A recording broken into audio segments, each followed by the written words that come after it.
ask you how you are, and this is how you help me. How are you?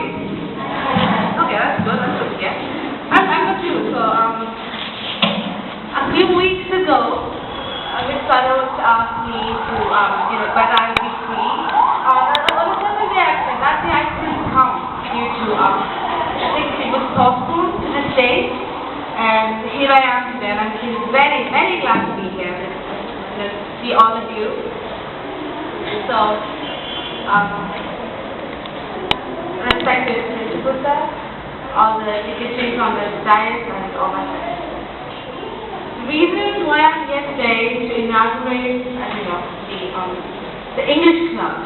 English, we all know, being very important in our lives. For 200 years, India has known English. Then later, we developed into a country which accepted English as a mandatory language that we all need. And it's not just our country, all around the world, everyone now accepts the fact that you need this lingua franca to link you to the outer world, so that if I go to another country, I have some means to communicate with the people there without knowing the native language of the place.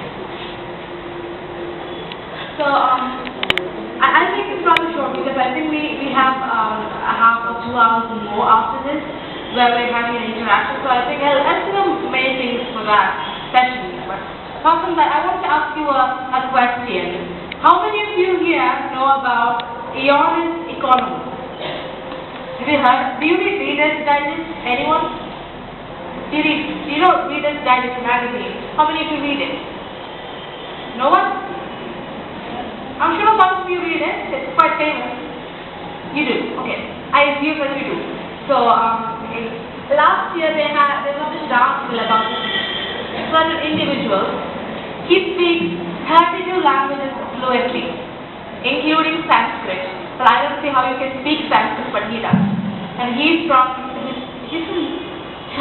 Yeah, he's from Turkey. And he started learning languages at the age of 12. And he only had one book at that time, a single grammar book, which had a few German grammar. But now he works for the German government where he translates. And he only works for 2 hours a day. But he speaks 32 languages. If a person like that can speak so many languages, why can't we? That's what first came to my mind a few years ago when I heard about this person. But my quest, I could say, with English started when I was 3 years old. I was 4 years old. I was in kindergarten, LKG, and one day I was late to school. My father dropped me at the gate of the school and I walked into my class. Our principal was a very strict, very scary person who did not take excuses at all. So I went to the class and without knowing anything, I went in. But then she was standing there right in the middle, teaching something I guess, but I couldn't understand because she only spoke in English. She wouldn't open her mouth to utter a single word of her mother tongue, which was the only one I understood. I did not know English at all. The extent of my English vocabulary was limited to average at that time. And so was many others in my class. So I went in without asking permission because I did not know at that time that I should ask or I should say that in English. So she started shouting at me and me standing there bewildered without knowing how to answer that. And then finally, my class teacher had to, use some sign language to make sure that I understood what was required. I ended up standing a few lessons outside the classroom because of my ignorance, without considering the fact that I was too young to grasp hold of a language that was foreign to me. It is not my mother tongue. Nobody at home speaks it. Nobody in my community speaks it. I come to school into an entire new world. And it was a CBSE school. It's not the school I'm going to right now.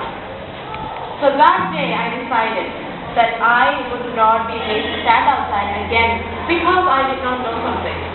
Maybe distance with the brain that can grasp it quite easily. So I thought, why not?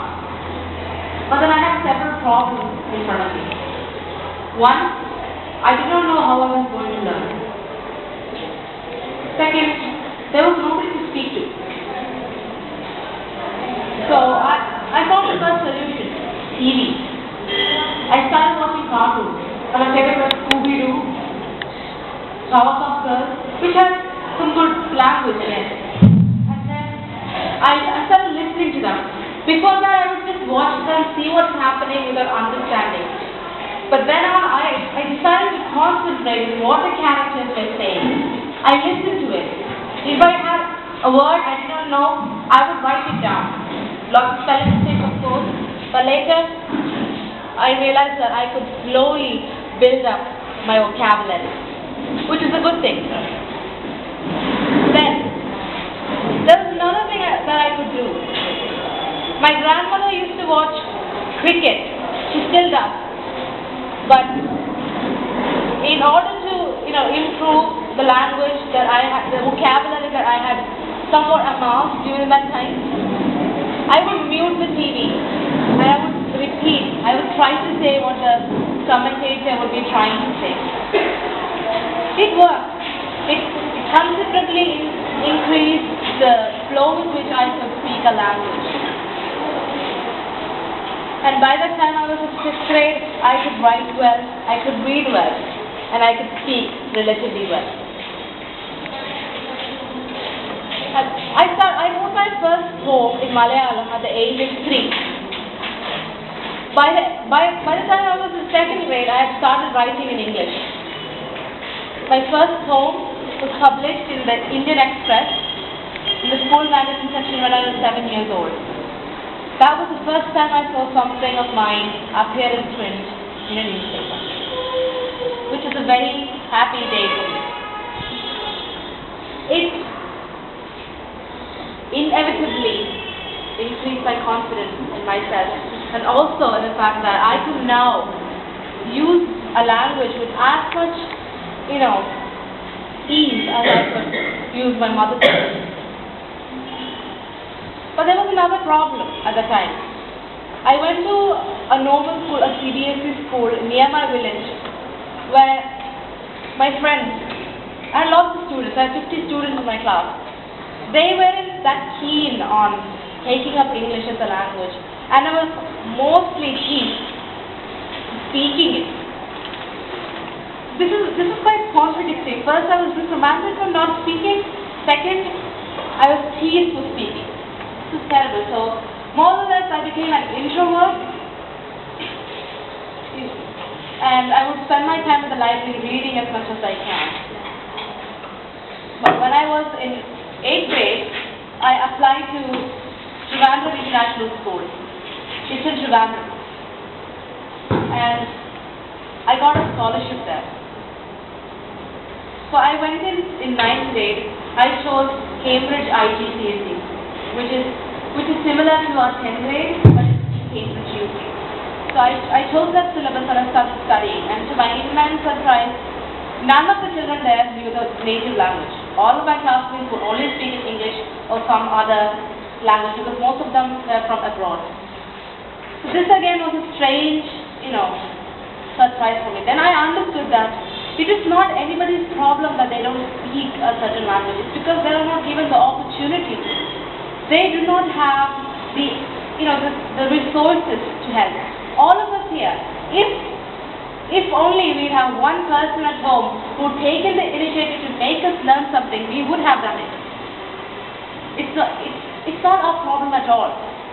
But then, there are some things which we could have done, but we didn't. And that fault entirely goes to us.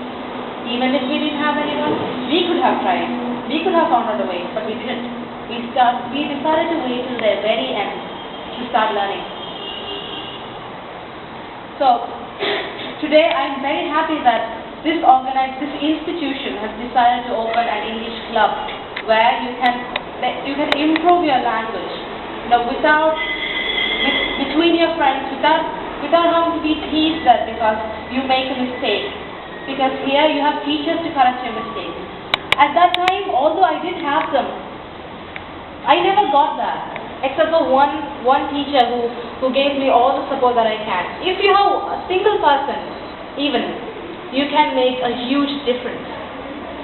And now you have named this club as Daffodils, and William Wordsworth is one of my most favorite poets of all time. So, you have this opportunity to do a lot of things. So I hope that you maximize it, you use it to the maximum, that you gain a lot, so that by the time you graduate out of this institution, you will have turned into writers, poets, and lovers of English language. So, I thank everyone who's here listening to me. I know some of them are sleepy at the back, but then I'm very glad to be here, and I hope that after the inauguration, we'll have a fruitful session where you can interact, and then we'll learn something mutually. I'll learn, you will learn. We'll brainstorm about ideas on how to improve our language. So thank you, teachers and friends, for inviting me. I'm very glad to be here. Thank you.